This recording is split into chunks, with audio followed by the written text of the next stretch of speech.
Hey everyone, welcome to the Only Land Fan Show. My name is Kendall Lejeune, and our guest tonight is Anthony Gaona. Anthony is a marketing pro turned real estate investor. He started his real estate investing career intending to flip houses, and as luck would have it, he got a lead on a 50-acre farm and made $85,000 on one of his very first deals. He created a mastermind called Hive Mind to teach others what type of land deals to target for great returns.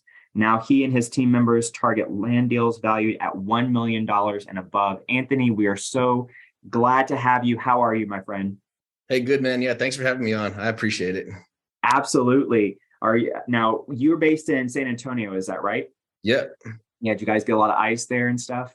No ice at all. So all the trees and grass was covered in ice, but the roads were crystal clear. So yeah, we didn't have to get locked down. We were pretending we were locked down, so we didn't have to go work. But yeah, nobody was nice. stopping us.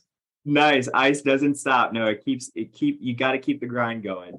Well, listen, we want to thank you so much for joining us tonight. Can you talk to us a little bit about how you got started in doing land deals?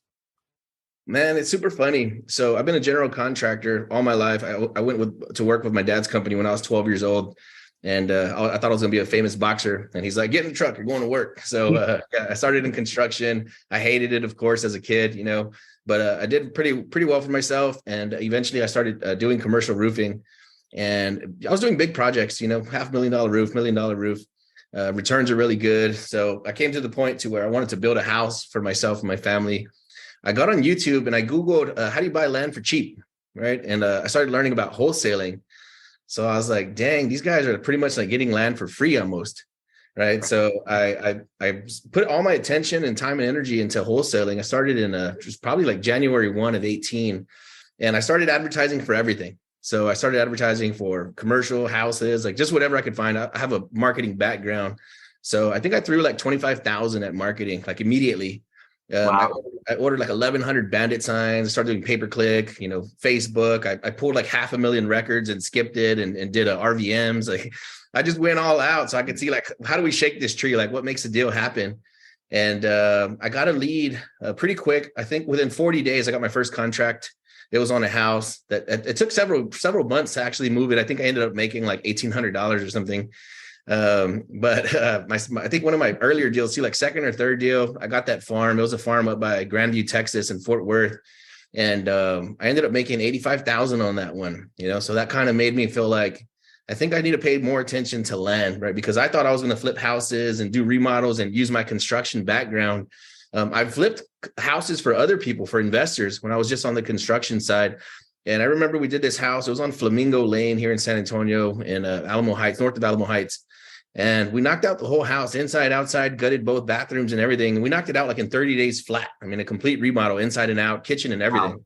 Wow. So I knew how to flip. I've been in it my whole life. So that's what I thought I was going to do.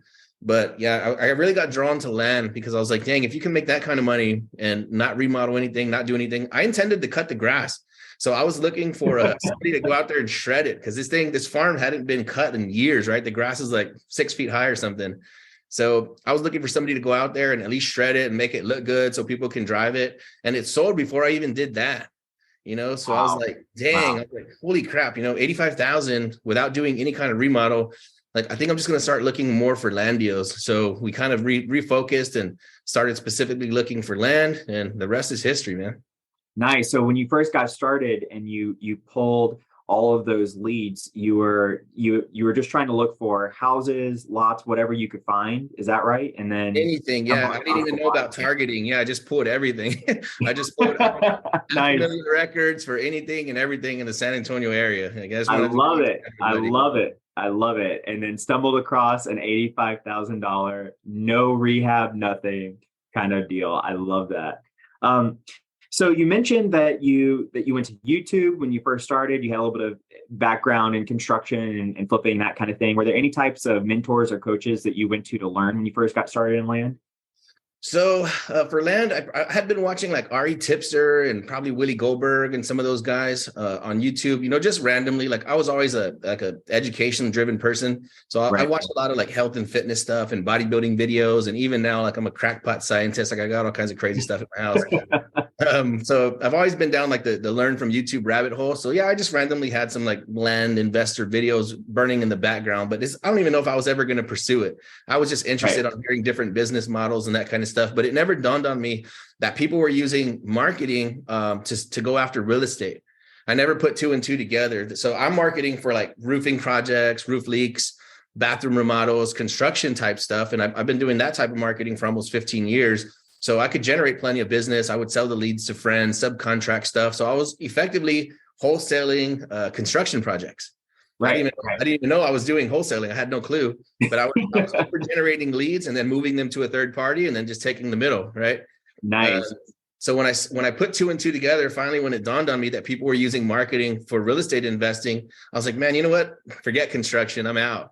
I'm just going to do this, especially like if you can make those kinds of returns with no effort, because in my world, if I was doing a $500,000 roofing project, I mean, I might've been there for 3 or 4 months to walk away with $100,000 or two. Right. So once I saw that people were doing this in real estate, I was like, okay, $100,000 for just signing a handful of documents and there's nothing else to do. Like, okay, I'm going to pursue this. Yeah. Sign me up all day long. Yeah. So I would say 2 years later, I shut down my construction company that was doing really well to pursue real estate and land. Yeah, it just made more sense. Nice. I love that. So what types of deals do you specialize in? Is it wholesale? Is it cash? Is it large acreage? Is it infill lots? What types of deals do you like to specialize in now? Well, like everybody else, man, for starters, we were just doing anything and everything, whatever we could get our hands on.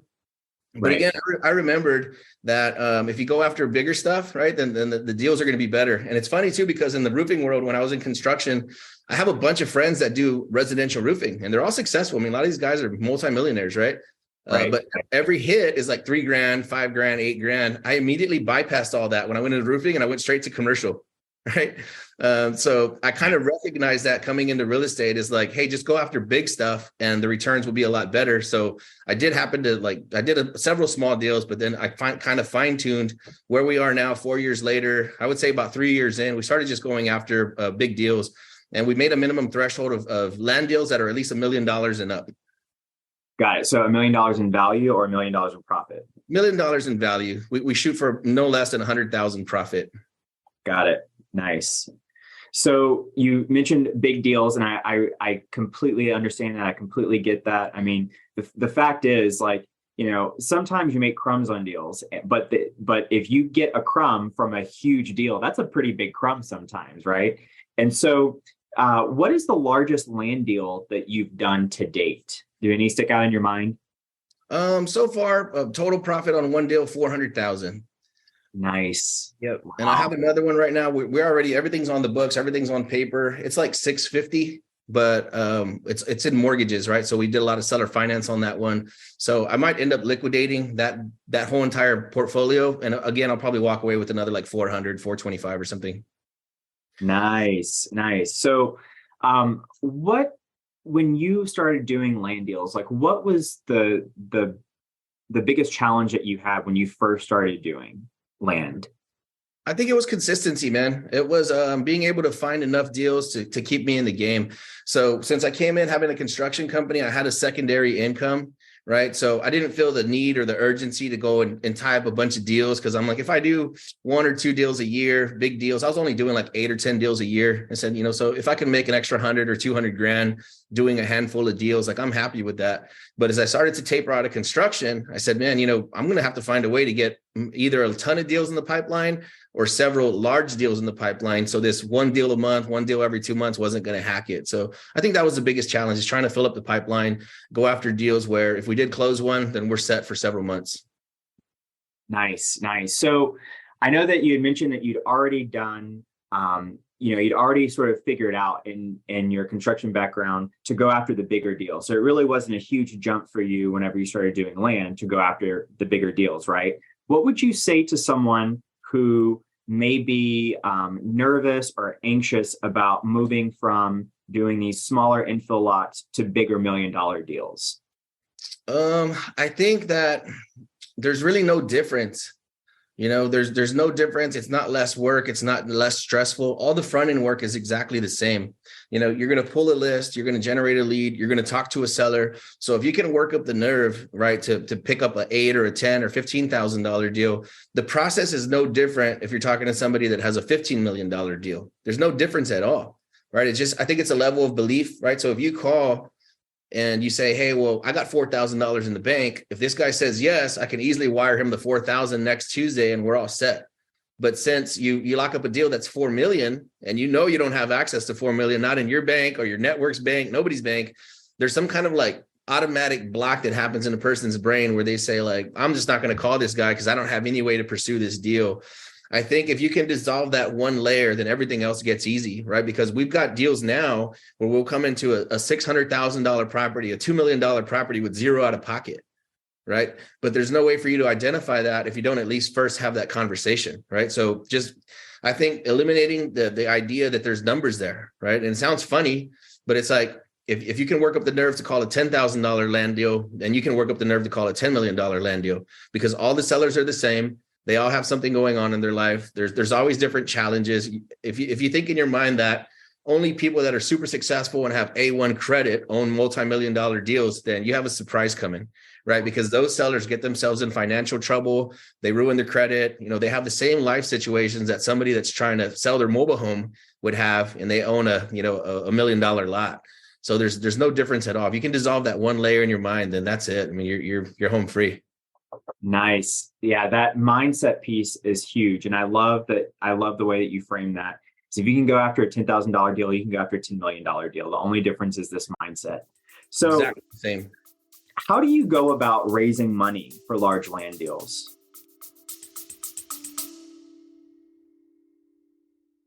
Hey, land fans, looking for your tribe of serious land investors? Join thousands of your fellow land lovers in the OnlyLandFans Facebook group. We're talking real deals, expert strategies, and game-changing connections you won't find anywhere else. This isn't just another real estate group. This is the community where land investors come to level up. Join us at OnlyLandFansGroup.com and join the conversation today. That's OnlyLandFansGroup.com. See you there.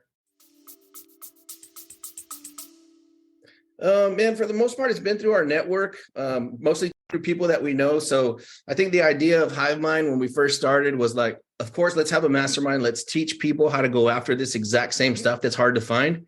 That would do two things for us, right? That would help us leverage our capital and our own time. So if I teach 100 people how to go out and find multi-million-dollar land deals, then that's less time and less cash outlay that I would have up front. So that would bring us back the deals. So now in a similar way, now that we're trying to make like raising capital one of our primary resources, we're doing the exact same thing. So now we're teaching other people how to raise capital. Go out, say this, do this. When you're in front of this crowd, ask these questions, let people know what you're doing, let people know that we're getting substantial returns, right? That dwarf other types of investments. And once you let somebody know that, if they're savvy, financially savvy, they'll be like, wait a minute, there's no way you could produce those kinds of returns. That sounds ridiculous. Get me on the phone with the guy. Right. And that's kind of always been our motto for HiveMind is like, go out, spread the news, spread the gospel. And then once you hit a sticking point, bring them back to us and then let us close them. Like, let us explain what we're doing. Let us show you some of the documents we have and they'll be impressed.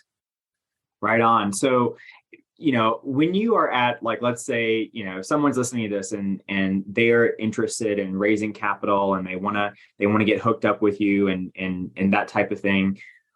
If someone's at like a dinner party and they know that they are with high income earners, and one of these high income earners says, hey, what do you do for a living? What is your favorite answer to that, to kind of get the wheels turning about like potentially investing, raising capital for deals, that kind of thing? Is that for myself or for one of our like mentees or something? For both. I want to know both. What do you do? What do you say? What's your answer to that question? And then what would some of your mentees need to say? Now, when somebody asks me, I just say that I flip land, and that automatically they're just like, what? You what? Because they're like, I flip real estate. They're like, houses? No, land. And I say, and specifically, we look for properties that are valued at least $1 million and up. And that kind of like stops the whole conversation right there. Like, well, how does that work? Like, what? Because first you're flipping land. So you already differentiate yourself because you're not doing houses or apartments or anything else. And then we let them know that we're looking for just really, really big deals. And then that's kind of what they're just like stopping. And if they're very financially savvy, we'll say that we're just writing a bunch of mortgages at 10% interest is all we're doing. And now they're like, what? Again. So like, okay, this guy's a bank. This guy's not a real estate investor. So that, again, it leads to another level of conversation. I say, yeah. So with that, it's a never ending, I make it seem super boring. Like it's a never ending cycle of us always having to raise capital. But other than that, it's a fun game. And then if they're interested, or they do have capital to invest, here comes the 40 or 50 questions and it's on. I love it. I love it. Just enough to kind of get the ears perked up and them asking you, what do you do versus like you having to try to pitch yourself. I love that. That's very, very smart. Very cool. Yeah, so I was gonna say you'll kind of push some people off too. So if you say, hey, we flip land, we flip big deals, and then if their brain goes, did you see the game yesterday? Then that's not your guy anyway. Exactly. I love that. That's a great filter. For those kinds of conversations. Yeah. So shifting gears a little bit, where do you see the market going now? And what do you plan to do to make sure that your business thrives in the upcoming market turn? Man, you're going to laugh at this. So there's two different dimensions, right, that people are playing in right now. One is the one that you see in TV and the one that 99.9% of real estate investors are playing in, where the rate that capital moves is dependent on like what the feds do or what the banks do, right? That has nothing to do with our world because we're selling directly to end buyers. And a lot of these guys, we're doing seller to seller finance. These people have their large down payment. They have their monthly payment. They're confident they can make the payment. So we're dealing specifically with a client that's not affected by this market. We're never going to a bank to ask for capital. Most of our buyers aren't going to a bank to ask for capital. So we're playing in a space that it almost doesn't exist. It's like a fantasy land. Me and Daniel call it the land of the unicorns. Because it's all unicorns, right? Like literally, like nobody's going to a bank. I don't know what the interest rates are right now. I don't care. I never check them. I would say, out of the subdivides that we've done so far, I'll say that we have like 2 people that have gone to a bank, right? So it's all direct to seller, man. It's just us as a bank and them as the buyer. So there's no filter. So I don't know, again, like going into this recession, I don't even know if we're in a recession yet, but we haven't seen a slowdown. I think we've got more contracts in the last 90 days than we've probably got like in the last year. Nice. On the buy side. Yeah. So we're moving right along. It hasn't slowed down at all. That's incredible. So you mentioned end buyers, these types of buyers, and you mentioned subdivides. Are you doing subdivides? Are you doing like rural recreational property? Are you doing, obviously, probably if you're sticking at $1 million valuations, you're not really looking at infill lots. So what types of buyers are you finding are being most responsive and what types of properties are they buying? So we go after rural unrestricted land. So outskirts. So we're like, 50, 60 miles from the city or less.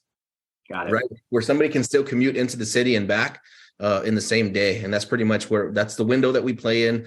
So if you can imagine like a donut, right? Like let's say this is the city of San Antonio or Houston. We play out here in the outskirts. We don't even do anything in the city. So for like my marketing campaign, we'll just completely crop the city out. And now we're only working in the outskirts. So what happens is the further you get away from the city, the cheaper things get, right? And you can go so far out of the city right now. Like we have something under contract that's like 330 acres. We have it under contract for like 1,000 an acre, right? Wow. So the further you go away, the cheaper things get. But if you're in the city, right? Somebody today sent me a property that was like 4 acres and the guy wants like 1.2 million. I'm like, oh my goodness. Like, what am I going to do with that? Right. For 1.2 million, we can probably go out and buy 500 acres, or 300 acres. Right. So we're doing ranchettes. We're doing like 10 to 20, 30 acre tracts.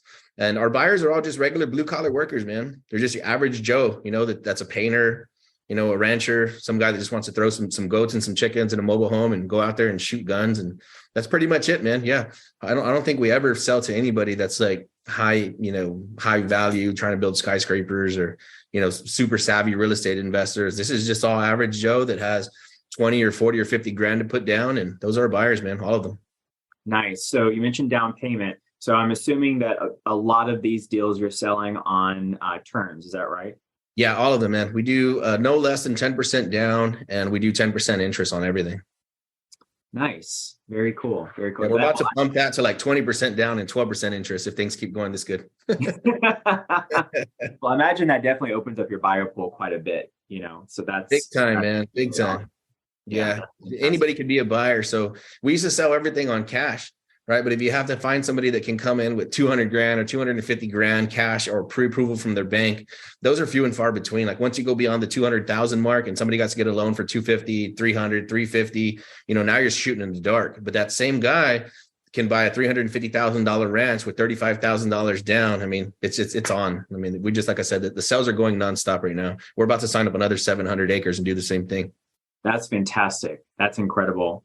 Wow. So do you only market and sell your own deals, or do you also JV with other people? So as far as the JV goes, a lot of people do bring us deals. So we'll look at deals. We'll buy deals from people. We'll pay half the assignment fees. We don't even care what the assignment fee is, as long as we can make the number work.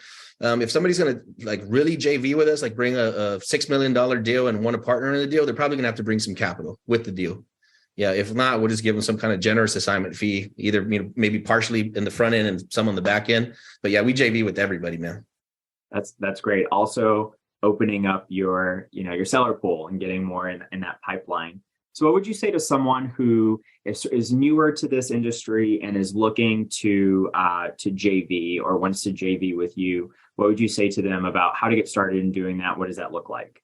Man, it's super easy. So look, it's cool because when you're in this is like definitely a blue ocean strategy, right? There's no competition in what we're doing, which is kind of funny because I would think that with the numbers that you can move that everybody's doing it, but it's just not reality. So the only two ways to approach this is to pull a list of like 50 acres and up, right? 30 to 50 minutes from a major city. I like Texas. This is where all of our capital is, but it works in any city with a population of 1 million and above. 30 to 50 minutes outside the city. You can pull a list, text all those people, call all those people, send a piece of mail or a pigeon or whatever, and just get them on the phone, say, hey, we're buyers, do you want to work a deal with us? Right. So you can either do that, right, the traditional way, the same way you'd market to info lots, or you could just go straight to the MLSs, which we've been doing a lot more of lately. Go to MLS, find stuff that's been listed for 1.5 years, 2 years, a year, and same radius, right, 30 to 50 minutes outside the city. Call that agent and say, hey, we can 100% close this deal. If you guys want cash, we're like at 50 to 60 cents of your asking price. If you can give us about 2 years to pay you off, then we'll give you pretty much closer to a full ask. Which way do you guys want to pursue it? Some agents will say, no, we're good, right? Knowing that they're not. And some agents are really burned out. So we coined a new term. We're not looking for motivated sellers in this field. We're looking for motivated agents. Because That's sometimes, great. yeah, sometimes the agent has had the property listed for 1 year, 1.5 years, and they're sick of it and they're just ready to dump it. And they're just like praying for somebody to come along and buy this thing so I can get my damn check because I already showed this thing 400 times and I'm just over it. And so you call the agent and you say, hey, I got a strategy where we can get rid of this property for you pretty quick. Right. And usually you'll pitch it to them and sometimes they're really on board. They'll say, hey, let me talk to my seller. I'll call you back. Right. Like, hold on. I think this sounds great. I think they're going to actually do this. And that's it, man. So we've been looking at doing that more is approaching listed properties. So it makes it even easier because now you're shooting fish in a barrel. You can see that there's distress. You can see that they've been trying to sell it for 1 year, 2 years. And then or even expired listings, even better if you have access to that. But yeah, that's really the only two ways, man. Pull a list traditionally, or just go straight on market. And we've been having a lot of success with on market properties. I love that agent idea. For someone who's listening to this and is a little bit familiar with how agents work, they might be thinking, well, what if an agent says, well, no, I can't, I don't want to sell it. I don't want to present this offer to my buyer at 50 to 60 cents on the dollar because I'm going to get screwed in commission. What would you say to them about that? I would say, man, we always pay over 3%, right? So even though the property going cheaper, like we don't care. We'll give you a bonus. We'll give you something on the side. I'll meet up with you and hand you some $100 bills. I know that's a gray to red area, but man, whatever it takes to get the deal done. Right. Well, I really like that idea of the motivated agent. I mean, especially, we talked a little bit about the market earlier. The housing market is taking a bit of a hit. And so, if agents have, the majority of what they have been doing is in their business is houses, then they're kind of hurting. They're looking for other ways to be making income. So that's a fantastic tip. That's a great strategy. So what would you say if someone is brand new to the land space and they're looking to sort of hone some skills, invest in skilling up? What would you say are some of the the most important skills to have in the land industry?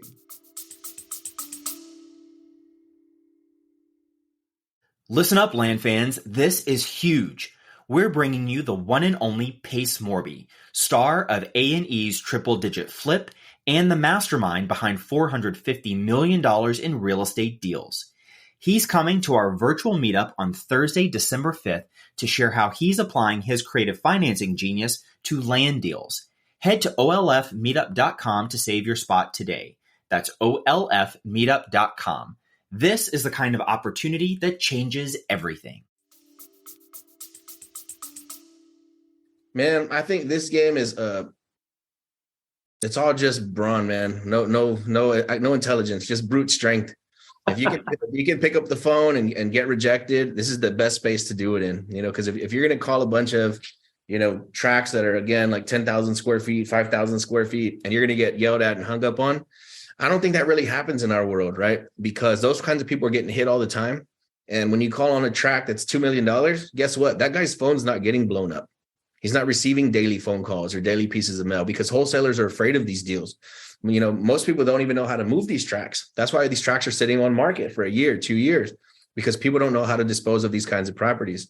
So I think if you can just work up the nerve to just make those phone calls, that's really all you have to do. Is just do the outreach, have those conversations, and you'll be successful. It's a lot easier. Like I said, I don't even know that any of our people have got cussed out yet calling these big properties. Nice. Yeah, it's definitely a different type of seller for sure. Yeah. So what would you say, like if you had to, I'm sure you get a lot of leads that come across your desk, to quickly analyze and run comps. What's that process look like for you? Is there any specific software that you use? What does that process look like?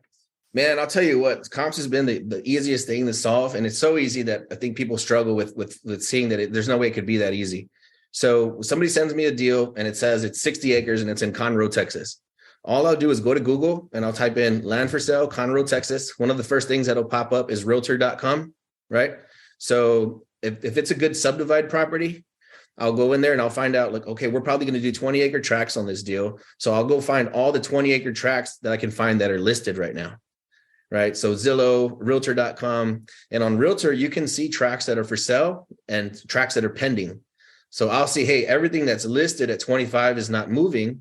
Everything that's 20 and below is pending. Right. So everything's moving at 20. So I know we got to get it somewhere right around maybe the 12 to 15 mark. And then there's plenty of spread in here for us. So that's it, man. That's really all I've ever done for comps. I don't have MLS access. I don't even look at it. I don't ask for it. I just go right to Google, find out what's moving at what price, and that's it. That's real-time data right there. Right. Keep it simple, super short and sweet. So you mentioned if it makes for a good subdivide deal, what, in your opinion, makes a good subdivide property? What do you look for to say that, yeah, this would be a good subdivide properry? For one, little to no easements. So some properties have electrical easements, gas line easements, that kind of stuff. If there's a little bit of that, that's okay. You want to have plenty of road frontage, like touching the property, like paved road. So if you get like, let's say it's a 100-acre tract, but on the paved roadside, like on the county road, you got a 300 or 200 foot narrow strip. There's really nothing you could do with that property. Even if a developer bought it to throw houses on it, now he has to throw 4,000 feet of utilities and road and everything going to the back. But if the property is wider, it has like a lot of paved road touching the property, then that's a quick, easy subdivide. So that's kind of what the goal is for us, is how much paved road is in contact with this property. And we've come up with a brute formula that's really rough, and it's not like the only rule of thumb, but it's like about 300 feet per 10 acres is what makes a good subdivide. Very good. Is there a quick way that you find information on easements whenever you just get a property without having to go pull a title or anything like that? Man, so now you can, after looking at so many of them, you can just identify them. So you'll see this wooded lot, and then there's just like straight line of cleared trees all the way cutting through the property in a diagonal. Right? Like, why is that property cut like that? That's a weird haircut. So that'll tell you that there's a gas line under there. Sometimes if you zoom in, you could see that it's like an electrical easement. So you're going to have this tower on property with like 20 electrical lines overhead. And then sometimes those have setbacks, right? So if you grab that gas line or whatever's under there, you can't build within 30 or 40 feet of that line. So that's taking out a lot of acreage just by that easement being there. So unless it's like 1,000-acre tract where you're always going to have these big giant easements, You got to be real careful if you're looking at a 10 or 20 or 30 acre tract and, you see those clear cut lines. Somebody sent me over by Houston. It had like a perfect X over the property. Like one's going this way and one's going that way. So I was like, dude, I don't know what the heck we could do with this. Probably 10% buildable. Like, let's just dump this one and move on to something else. Got it. So I really like what you just said, dump it and move on to something else. I think a lot of people spend a lot of time trying to figure out how to make a property fit to make it a good deal. So do you recommend, if it looks like it's not going to be a straightforward deal, just move forward and try and find others that are, because they're out there? What's your approach to that? That's one of our 10 commandments in our group, man. It's like, don't try to put lipstick on a pig. Like if it's an ugly deal, just move on. So I'll tell you right now, like, I'm pretty new to real estate investing. I feel like I've done exceptionally well, right? Just because of my background, but I'm still have that new kid phase where like I could picture, like, let's say a country singer or a rock singer, he gets real good locally and he starts blowing up nationally. Like, oh crap, this is turning into something. I'm kind of in that phase right now, right? So when people talk to us and interview us, I feel like, they think, well, man, this guy must be really smart. But I think you have to be less smart, and more aggressive about making a lot of contacts. Because if you look at 4 pieces of property this week, or you talk to 5 or 6 owners, right? You're going to struggle for a long time. It might take you, 2 years before you feel like you're getting some traction. But if you talk to 600 owners this week, you're going to find 1 or 2 or 3 deals that are just rock star, slam dunk, out of this world, like once in a lifetime deals, just from combing through so many of them. So I think that's really what the secret is. It's like, look at a ton of deals, and you're going to find like 1 or 2 of them is going to make you like, man, people are going to want to get you on an interview. Like, damn, what the hell did you just do? Like, I didn't do nothing. I just looked at a bunch of deals and, a couple of them shaked out, and it was freaking amazing. And there's really nothing you can do, like I said, other than just going through a ton of deals. The same thing, man, like if you're looking for the perfect used car or the perfect flip house, perfect sub 2, you just got to go through a ton of deals, and eventually 1 or 2 is going to stick out and be an outlier that can really put you on the map and change your life. And in our business, in our world, 1 deal can change your whole life. It can change your whole financial future.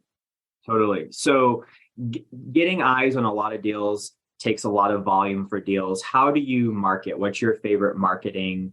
Do you text, mail, both, cold call? What's your favorite type of marketing for deals? Man, complete transparency right now. Our marketing is all but turned off right now. Right. So we're getting so much inflow just from our community. It's been a blessing, but I had a lot of success with a pay-per-click. Pay-per-click marketing from Google and Facebook. Those have been probably our 2 biggest sources of leads. So we have done a lot of list polling and texting. We've hired call centers, and that'll get you pretty far. But if you think about it dollar for dollar, if you pulled a list of a million records and you skipped it and then you text it all, and you took that same budget and put it into like Facebook, you're probably going to get about the same return. And the only way to mess that up is if you go too narrow, right? So if you do pay-per-click for only the city of San Antonio, you're going to be in big trouble because those leads are going to cost a lot.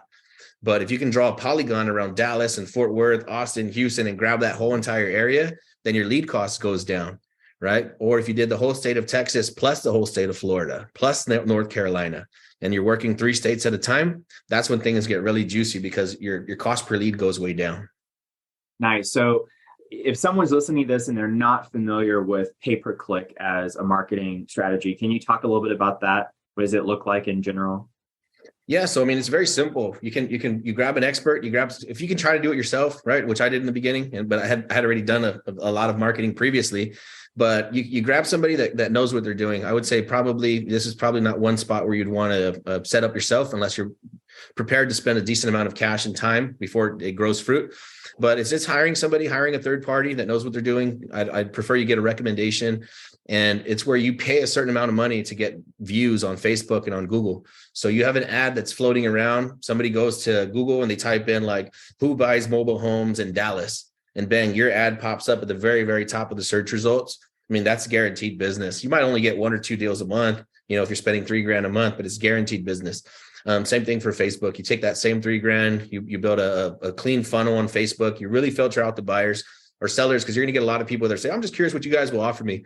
So your funnel has to be very specific. It has to say like, are you ready to sell today? If we send you a contract today, are you prepared to sign it? Do you know what your asking price is? Like, so if you narrow them down hard enough, you'll get good seller leads. And these are people that are ready to do business with you. So as where you're doing outbound marketing, where you send them a letter or a text message or a phone call and they're like, dude, I'm at dinner, don't ever call me again. I'm going to find you and kill you and hang up on you. With pay-per-click, these are people that are reaching out to you saying, hey, give me a price on my mobile home or give me a price on my house and I'll sell it to you. So we've had a lot more success with inbound marketing than outbound marketing. Wow, that's fantastic. So when dealing with sellers, are you finding that it takes a little bit longer of a seller nurturing process and building relationship, building rapport with sellers and doing these larger acreage deals, or how do you go about dealing with sellers? You're going to get all the whole spectrum, right? So you always want to have a nurturing campaign. That's why we have a CRM, right? Hide mine. There you go. No matter who you talk to, you've already spent the money to get them on the phone or on the other end of a letter or an email. You want to put them on a drip campaign indefinitely until they message you back and say, don't ever contact me again, right? So that's always going to be something. So you want to build that friendship. I think in the initial phone call, it's probably more important on these deals because a lot of time, again, these sellers are not savvy. They're not motivated. So building that initial rapport and saying, hey, we would love to do business with you. We don't have to. We're not desperate. We know you're not either. But if you ever look at selling in the future, we can definitely get this done for you. We can get it funded. We get this property moved. So for sure, building that initial rapport, having an amazing follow-up system. But then also on the opposite end of that spectrum, again, if you contacted 100 sellers tomorrow, you're probably going to get somebody that says, hey, I'd like to sell this thing, before summer, right? And again, that's like, you're going to find that as long as you go through volume, no matter what. Right. Very, very cool. So obviously you mentioned that you guys used to do cash deals and then now you are doing, you sell them on terms, and do you hold the notes or do you sell the notes? What's your exit strategy look like? Man, we would like to get to the point to we're holding on to everything, right? But right now where we are, the amount of capital we have with the rate of speed that we're trying to go, we're not trying to hold on to anything. Like I said, so I could sit on $700,000 worth of mortgages from one deal at 10% interest, and I could probably have a pretty decent life and not have to work too much anymore, right? I'm not going to be rich or famous and nobody's going to want to interview me, but at least all my expenses are covered for the year and I can be at the gym 5 days a week with the family, right? There you go. Yeah. But, if I can just grab 400K or 425, right, in like a 60-day window, and just flip it into 3 or 4 more deals. Like we're looking for speed right now. So yeah, we're not hanging on to too many notes at this point, but we have some institutional capital looking at us. So we do want to find some long-term capital and start parking that into some of these notes so we can hang on to them forever. So that way, again, so now we're behaving like an institution and not like a flipper. Right. And so thinking about that, what types of things are you thinking to sort of mitigate the risk of holding notes? In terms of like, if people are like, yeah, that sounds great, but what if people start defaulting and that type of thing? Well, the thing about notes is there are people that will pick up non-performing notes, right? This gives us an opportunity to do a cash for keys situation with the person we sold to. So they've already given us a substantial down payment and several monthly payments. And now they say, hey, I lost my job. I'm getting divorced. I'm not going to be able to pay this anymore. We can say, hey, well, how about we give you $5,000 and you give us that piece of property back, right? Now we resell the thing for full price. So very low risk situation. If anything, you're going to miss a few payments while you try to work something out with the property owner now. Got it. Very good. So you're like, it's all good. We'll hold those notes. We'll hold them all. Dude, by the time they default a year or two from now, the property's worth, 25, 50% more. Right. Or knowing what we know now, right, we can sell at any price. If you can do 10% down, we've managed to sell stuff at 50% over retail, 100% over retail, just because we're selling at 10% down. So, if somebody does have to give us a property back, like I don't wish that on anybody, but if they did, it's probably going to be in our financial benefit. I don't see us taking a hit on somebody that stops paying. That's incredible. So how do you go about finding buyers for your properties? A lot of what we do is like texting and calling agents and brokers, and then just listing like on Facebook Marketplace, posting in groups, that kind of stuff. Just pretty generic on that side. Again, because we're not having to jump through any kind of major hoops, just because we're looking for very low down payment that average Joe has access to. So our buyer pool is tremendous. That's fantastic. Nice. Very good. So if you had to kind of give us a quick answer to this, what do you consider your superpower? Like, what is your superpower? I would say that it's just pure brute force, man.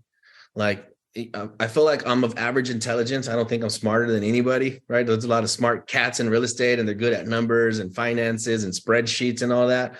I think my superpower is just being incredibly strong physically and mentally. I work out 5 days a week. I go to CrossFit. I drink a lot of protein powder, just like dumb jock strength, but I use that and I translate that into my business.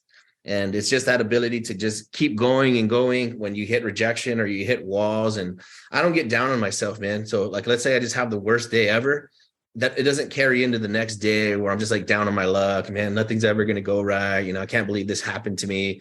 Like, I'm just up the next day, have another protein shake, go to the CrossFit, drink a ton of water, and I'm back at it again. And that's it, man. Just the ability to not take no for an answer, to not get knocked down and stay down. That's pretty much it. Yeah. I think you just have to have a really, really thick skin. And I don't know, I guess you can train it, right? If you're not born like that, I guess you can build that up in the gym and through practices like meditation, spirituality, physical fitness. But that's it, man. Just having just the incredible strength just to keep going, even when everything seems like it's against you. Nice. So how do you feel your sort of entrepreneurial spirit? Are there like business owners that you like to listen to, or entrepreneurs, or like who are you listening to on podcast or YouTube? Like, who do you like? Man, I'm kind of like, I'm more of like of a content maker than a consumer, right? I like your Tim Mize and your Corey Thompsons more than I like a Grant Cardone or a Gary Vee. I feel like that's kind of just like cheesy, rah, pump you up stuff. And they're doing the same thing we're doing. They're trying to give you enough information so you can bring them the leads. But I don't know that I have anybody, that I really follow. Like, this is the guy that I'm going to be like, because it's like, I feel like we're carving out our own space and our own path. A lot of the podcasts that I'm listening to these days are like anti-aging stuff, health related, bodybuilding, that kind of stuff. And that's what keeps me motivated, because I'm like, if I can keep this show alive long enough, then something amazing is going to happen, more so than like I want to build my agency like, Tai Lopez or something. That's kind of, yeah. I don't know why. I've just never been like that guru follower type of guy. I get it. I always find that interesting to see just, what types of things do people consume? Because I think it highlights a lot of things, like particularly like when you're talking about, like, I can tell that you're someone that really values your health as, it's a form of wealth. And so that's always super interesting.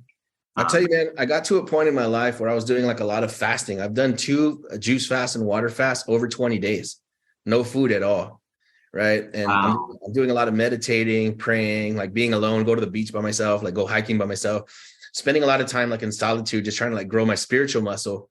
And I remember going into meetings with guys like where I really needed this job. I really needed this roof. I really need these $200,000 or my life's going to come apart. And sitting across from the decision maker, right? And he's like a big, heavy set guy that didn't take care of his body like throughout his life. And I was thinking, like, no matter what this guy has in his bank account, like, he doesn't have what I have. He doesn't have the wealth that I contain inside of my body. So I felt like he might have made some good financial decisions, but I've made better physical decisions. And so I've never had that in my mind as like, well, this guy's super wealthy and I'm down here because I don't have what he has. I felt like he's the guy that needs me in his life. He needs me to do this project for him so that I can teach him a little something about how to maintain his physical. Right. And that's kind of like something that I've always carried with me, is like, just felt like there's different levels of value of financial is only one of them. And if that's the only measuring stick that you're using, then you could end up in a pretty poor place with a lot of cash in your account. So I value friendships, relationships, the relationship I have with my kids, my wife, my parents. I see them multiple times per week. We just went to lunch today. So those are some of the other measuring sticks that I think about, especially being in a sales situation where a guy has, a $10 million piece of land or $20 million piece of land. It's not that I'm comparing myself saying, hey, I'm better at this guy than anything, but it's just like he has a certain type of wealth and I'm holding a different type of wealth. So I never felt like anybody's above me and I never felt like anybody's below me. Like, we're all just here. We're all existing, trying to do the exact same thing and take care of each other, bless each other. So yeah, I don't feel like I have to, be subservient to anybody. Like, hey, you have something that I want. I'm sure there's something I have that you want too. So let's be equal here. Yeah. Makes for negotiation. For sure. I was about to say, like, the energy that you bring into a negotiation is not like this desperate, needy, please help me kind of situation where it's like, this is the only thing that I'm hinging my value and my worth on. Like, you've got other things and it's balanced. So that's very, very cool. Yeah, it's something that you can bring to the table, man. And I think it's like, I don't know if you got to trick yourself, right, for a while until it becomes baked into who you are. But if I end up not doing a deal with somebody, I feel really bad for them. I'm like, dang, they could have had the Anthony experience. Like, I could have freaking. I love that. I know everything was going to go amazing. They were going to get the money they wanted in the perfect time frame. I'm not going to play any games. Like, this would have been so badass for them. And I let that person down. Like, dang, I wish they could have seen what I could have done for them. Like, I feel terrible for them. And like I said, at first, it's probably a mind game I played with myself, but now I really and truly believe it. Right. Well, what a different energy that is to, like I said, to having to just have to like kill to feel good, like you're bringing value, and that's a completely different mind space and different mindset altogether. So that's very, very cool. So you started your land journey in 2018. What's the biggest sort of surprise that you've come across in your land journey so far? Like, what surprised you the most? I think the biggest surprise was that people are willing to give you control of a property that's worth several $1 million with very little to no capital. If they buy into you, that is your resource, right? So we have a guy right now, we're looking at some industrial land. They want like 3.2 million. They're about to like assign it to us. Essentially, the owner is about to give us full control of the property. Do whatever you want with it. Just pay me when you're done. And I didn't know that a person would do that, right? Again, because we're thinking in our mind, I'm going to do a lot of $10,000 and $20,000 flips. Then I'm going to amass this millions of dollars. Then I'm going to put it into these multi-million-dollar properties and then scale. But the biggest surprise to me was, somebody will give you the keys to $1 million ranch for like $5,000 and say, hey, just pay me whenever you sell it, right? Or zero, right? If you have no capital, if you do enough marketing. And to me, that was the game changer. It's like, okay, now I'm just going to go after everything. I don't care what the price tag is. We're trying to go out and look at a property. It's 5,500 acres. And the guy's like, okay, cool. Yeah, I'll pick you guys up and I'll fly you out in the helicopter. Awesome. Wow. Yeah. So you can find yourself in these cool situations by just looking at bigger deals and going after bigger stuff. And there's no hurdle, there's no barrier to entry other than the one that you have between your ears. Yeah. That is incredibly cool. I mean, that must have been a major like light bulb moment when you realize, hey, there's really nothing to fear. Like, there are people out there that are willing to do this. It's not like I'm trying to like do a trick or like a loophole to get people to do something. Like, there are people out there, as long as, like you said, I think it goes back to that mindset of, I want to give them the Anthony experience, that you want to do this for them, adding value to them. So that's incredible. Dude, it happened. It really is the mindset tip. I wish I could say like it spontaneously popped up inside of my mind, but no, until I did my first subdivide, I pulled in 400 grand. I moved a hard to move property that's like 60% flood zone and did very well on it, paid the seller off. We had a 2-year contract on it. I paid him out in 9 months. So it was that light bulb coming on for me that says, oh, dude, I can do this. So now when I talk to a seller, it's like 100% chance that I'm going to perform. I'm not pulling wool over your eyes. I'm not blowing smoke. I can do this. Right. So once the seller believes that, they're willing to give you control of the property because they might have had it listed for 1.5 years. I have a property that I'm working on right now. 2 brokers own it and they've had it listed for like 2 years and they haven't been able to move it. And they're both giving me permission to move the property for them now, 0 out of my own pocket. They said, here, sell this for us. Right. And I'm looking at producing like $1 million worth of mortgages on it. So it's $1 million hit on something that I don't even own because these 2 guys trust me with their property, so it's like, again, it's like having that belief, having that ability to be able to convey to the sellers, like, hey, I promise you I can get this done. If you take a chance on me, I'll get it done. 100% chance. And once they buy into that, they'll just give you the deal. Here, you take over.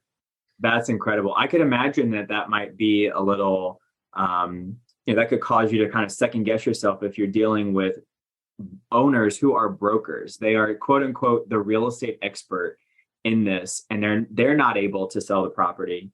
I could understand how it could feel like, oh my gosh, like I'm not on the same level as these guys. So that's where that mindset comes in. And they hired a ranch broker to sell the deal and he couldn't move it either. Wow. And we're in there. We're like halfway sold out already. Nice. Yeah. That's so incredible.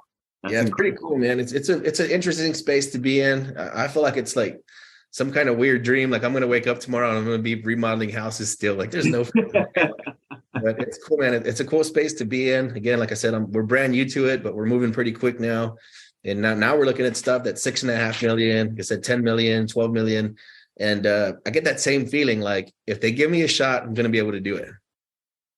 Nice.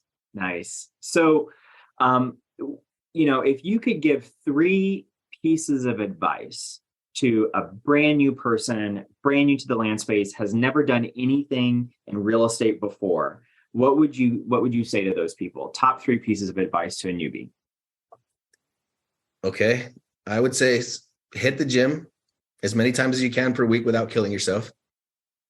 Pray or meditate 10 to 40 minutes every morning and every night before you do anything else. And as soon as you wake up in the morning, or last thing before you go to bed. And then the very last thing is to just get around the people that are already doing it. That's it. You'll save yourself. If you could learn everything you could learn on YouTube and wherever else you're going, but get around people that are already doing it. And that'll save you, 10 years and plenty of heartache. And then you don't have to have any experience. You don't have to have any knowledge. You don't have to have any closing abilities, and you don't have to have any capital. Get as close as you can to people that are doing what you already want to do. And the rest is history. And then also, like I said, build up that muscle to be able to pick up the phone and make the phone calls. If you don't already have it, the only way that you're going to develop it is to get yourself into a gym. Yeah, get yourself into a healthier state, make your body stronger and your mind get stronger. So if you have a hard time picking up that phone or sending that text message, do 20 push-ups, get your heart pumping, like psych yourself out, and that'll make you want to pick up that phone. So I think it's working on yourself first, getting around the people that are doing it. Those are the cheat codes. Right on. That's fantastic. So at this point in your life, what is your biggest passion or goal that you'd like to achieve? Like, what's on your radar? I think for right now, I'm open. We're looking at opening a charity, right? So I want to help teens that are in need, depressed, that kind of stuff.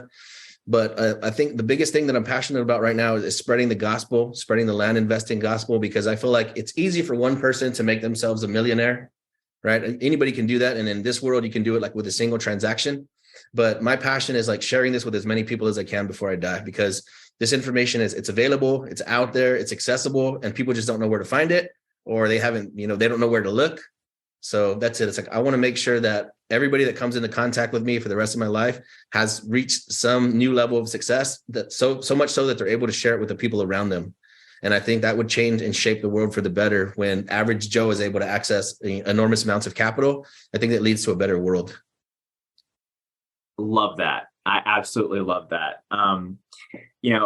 It's just, I love your spirit for giving and sharing, and that's very, very apparent. So I want to thank you. Before we go on to the interview, to the question and answer period, I just want to thank you so much for joining us tonight and sharing with us and giving to us today. And so the question that I have for you is, how can we give back to you right now? Like, what resources or connections are you looking for right now? I think the one thing, again, we're always going to need is that need for capital, people that need to park cash somewhere, right? That's one. And then also just, bring a deal. Bring a deal. If you say, hey, I got this guy and he's by Fort Worth and he needs to move this $3 million farm, bring it over. Let's have a look at it. I'll try to help you take it down. I'll try to help you raise the capital. I'll talk to the guy. I'll drive out and go see it.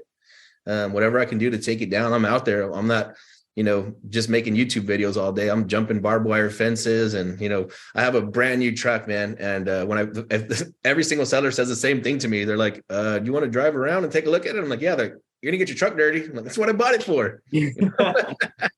So I'm out there. I'm in the mud, man. I got mud boots in my truck. I'm out there doing it. So yeah, if you got a deal to look at, or you want me to talk to somebody, I'll get on the phone. I'm talking to sellers every single day. Like, I'm a practitioner. Right. I'm not a guru. Right on. So if people want to contact you, how can they contact you? Do you have a website, or what's the best way for them to contact you? I think they could just go to HiveMind, man. HiveMind CRM on Facebook. They could text the customer service number. It's 210-972-1842 and just say, hey, I need to talk to Anthony. I got a deal for him. Right on. That kind of stuff. Yeah, we're on YouTube, TikTok. We got a podcast, Hive With Us podcast. We're everywhere. If you look for us, you'll find us, or we'll find you. There you go. Absolutely. Awesome. Thanks everyone for joining us tonight. Anthony, I cannot thank you enough for joining us. Everyone be great. Have a great week. Be safe, and we'll catch you in the next one. Thanks everybody. Thanks for having me on. Thank you.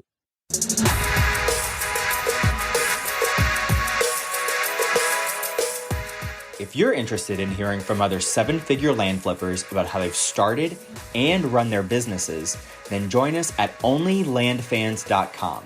Looking forward to seeing you there.